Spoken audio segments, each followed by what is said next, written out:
सभी प्यारे प्यारे कृष्ण प्रेमियों को मेरा एक बार फिर से प्यार भरा नमस्कार। कैसे हैं आप सब? मैं आप सबकी सखी कृष्ण सखी यानी कि शिवी सखी एक बार फिर से हाजिर हूँ आप सबके सामने। क्या विषय लेकर? जन्माष्टमी आने वाली है भैया, कोई सीरियस नहीं होने वाली मैं। आप सभी मेरे जितने भी सब्सक्राइबर हैं, जितने टाइम से मुझसे जुड़े हुए हैं, उन सबको मेरी तरफ से और मेरे वासुदेव की ओर से जन्माष्टमी की ढेरों ढेरों बधाइयाँ इन एडवांस।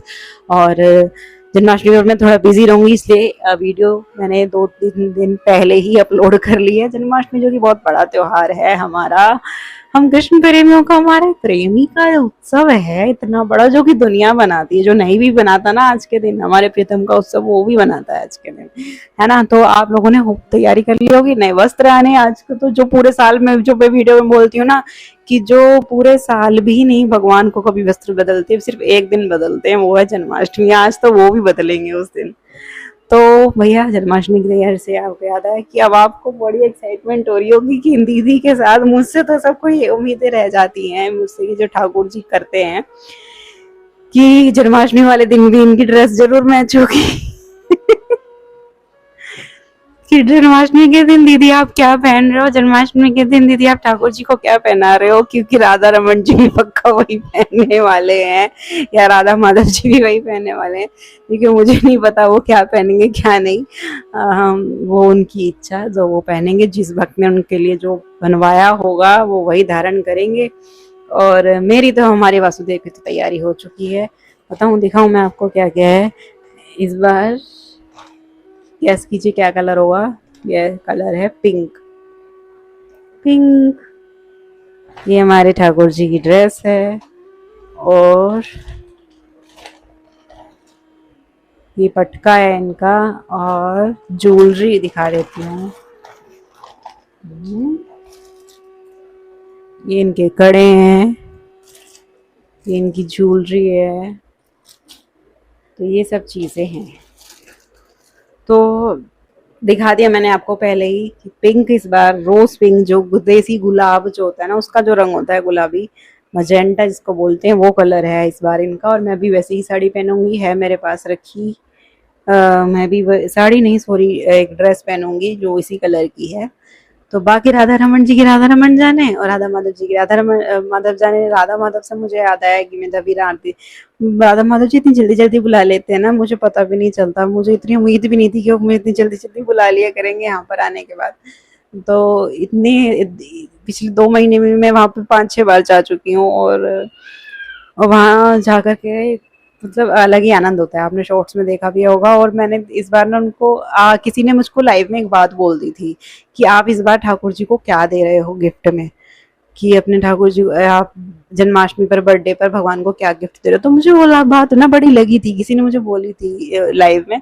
तो मुझे बड़ी लगी थी, यार ये तो बात सही कही है, क्योंकि मैंने आज तक इनको कभी कोई गिफ्ट नहीं दिया है। मैं वस्त्र सिलवा देती हूँ, ज्वेलरी लिया ही नहीं, गिफ्ट तो अलग चीज हो ना, गिफ्ट तो मैं इनको कभी देती ही नहीं। तो कितनी गंदी हूँ मैं, मुझे गिफ्ट देना चाहिए इनको, इतना सब कुछ करते हैं मेरे लिए, इतना प्रेम करते हैं। तो फिर मुझको, ये तो मेरे मन में काफी दिन से था कि मुझे राधा माधव जी मंदिर जाके मुझे उनको चश्मा गिफ्ट करना है। क्योंकि जो आपने प्राची जी की लीला में सुना होगा कि वो काला चश्मा लगा के आए थे, तब से मेरे मन में चल रहा है थोड़ा थोड़ा कि मैं उनको काला चश्मा गिफ्ट करूं, उनके श्रृंगार में कभी पहनाया जाए तो बड़ा विचित्र, बड़ा अच्छा लगेगा। तो मेरे मन में था, कहीं मिला भी नहीं मुझे वैसा चश्मा।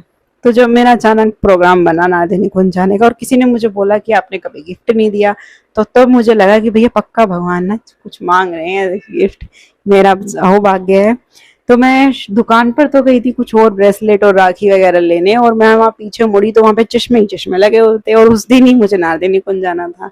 तो मेरा सौभाग्य देखिए, तो मुझे फटाफट वहाँ एक चश्मा पसंद भी आ गया, मैंने लिया और मैं गई। और माधव जी ने वहाँ स्वीकार करा, जो प्रभु जी को मैंने वहाँ सेवा में दिया, कि मैं उनके लिए बर्थडे के लिए कुछ है गिफ्ट लेके आई हूँ। पैकेज था पूरा, तो उसमें एक चश्मा भी था। उन्होंने पूछा था इसमें क्या क्या है, तो अभी नहीं बताऊंगी उसमें क्या क्या था। तो उसमें एक चश्मा था, तो उन्होंने कहा जी ये जन्माष्टमी के लिए ना, तो जन्माष्टमी पे ही पहना देंगे। मैंने कहा हाँ, वो मुझे भी लग रहा था कि मैं जन्माष्टमी पर ही पहने हैं तो अच्छा लगेगा। लेकिन उन प्रभु जी ने ये बोल के फिर श्रृंगार वगैरह अंदर गए, भोग लगाया शाम के टाइम। तो जब वो बाहर उन्होंने पर्दा हटाया, मैंने देखा, मैं बहुत देर बाद मेरी नजर गई, चश्मा यहाँ लटका हुआ उनके कमर पे।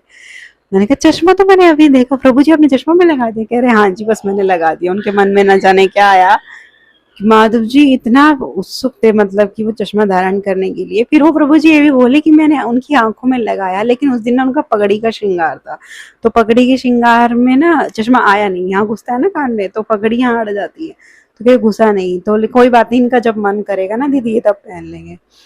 तो उन्होंने फिर वहाँ यहाँ धारण करवाया, जैसे पैंट में ऐसे नहीं डाल लेते शर्ट में लोग, तो वो बहुत ही बेहतरीन, बहुत ही स्टाइलिश लग रहा था, मुझे बड़ी प्रसन्नता हुई। मेरी मम्मी साथ में थी, उन्होंने राखी बांधी, वो राखी बांधती हैं ठाकुर जी को।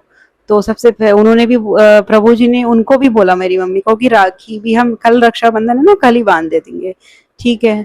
लेकिन उनके वो भी मन में क्या, उन्होंने वो भी तभी बांध दी एक दिन पहले। सबसे पहली राखी जो थी वो मेरी मम्मी की। मैंने कहा मम्मी आपके भाग्य की सराहना नहीं है, अहो भाग्य आपकी, जो पहली सबसे पहली राखी आपकी इतनी प्रेम से बनवा ली इन्होंने। वाकई सबसे पहली राखी उनके हाथ में जो बंधी थी वो मेरी माँ के हाथ की थी, राधा माधव जी के। और मैं नजरिए लेकर गई थी लेकिन नजर ना लगे, तो वो उन दोनों के हाथ में बांधे थे। और वो राखी नहीं है, अब कोई पूछे कि आपने अपने प्रीतम को राखी बांध दी है, वो राखी नहीं दी है ना, नजर के कवच नहीं बनाते हम अपने बच्चों को कि नजर ना लगे। तो मेरे मन में आया था कि इनको रोज सब देखते रहते हैं और इतने सुंदर लगते हैं दिन पे दिन, कि इनके हाथ में कुछ नजर वाला होना चाहिए। तो मैंने वो उस भाव से चढ़ाया था दोनों को, तो वो भी इन्होंने तभी बना दिया था। तो ये आनंद तो मिलता रहता है। अब जन्माष्टमी पे वो जाने क्या होने वाला है। आप बताइए आप लोगों ने कौन कौन से कलर सेलेक्ट करे हैं बनाने के लिए अपने लिए, ठाकुर जी के लिए। मैंने तो अपना दिखा दिया, देखो मैंने सीक्रेट नहीं रखा है ना, मैंने सब बता दिया। और चलते हैं, और जन्माष्टमी की खूब सारी बधाइयाँ आपको। पता नहीं मैं उस दिन लाइव तो आऊंगी मैं उस दिन, हाँ उसके बाद वीडियो कब आएगी, अब जन्माष्टमी के बाद ही आ पाएगी, है ना। और अब मुझे आज्ञा दीजिए, मैं चलती हूँ। हैप्पी जन्माष्टमी मेरे वासुदेव की ओर से। हरे कृष्णा।